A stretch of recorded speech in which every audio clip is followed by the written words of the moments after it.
Өмір ақша мен уақыттың ойынынан тұрады. Бастыққа немесе ірі компанияға жұмыс істеу ақша мәселесін шешпейді. Бос уақытымды тиімді пайдаланғанымның арқасында мен қазір баймын. Қазіргі күндегі ең басты қатер әрекетсіздік. Ең кедей, ең бейшара, ең бақытсыз, ең сәтсіз адам ертең сөзін көп қолданатын адам.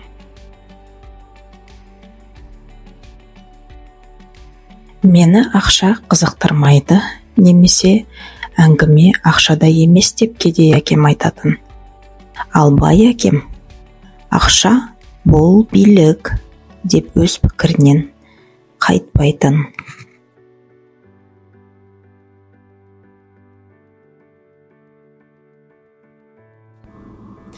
Тыңдау сөйлеуден маңызды. Егер бұл шындық болмағанда, біздің екі құлағымыз бен бір аузымыз болмас еді.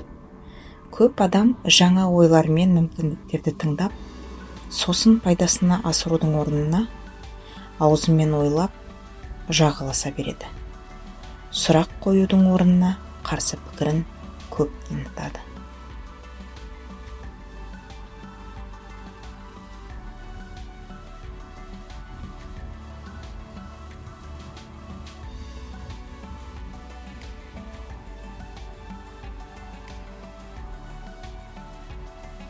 Үлгілі оқы, сосын беделді компанияда жұмыс істейсің, деп кедей әкесі айтатын.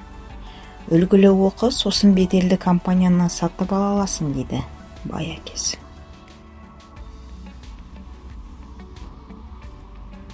Ақша биліктің бір түрі, бірақ қаржы сауаты одан құдіретті күш.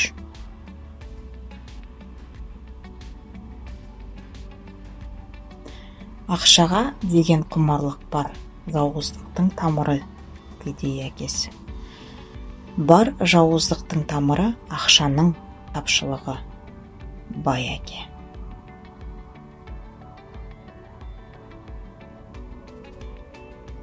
Мектептер сенімді жұмысшыларды дайындайды, жұмыс берушілерді емес. Сын адамды қарық етеді, ал талдау керісінше адамның көзін ашады.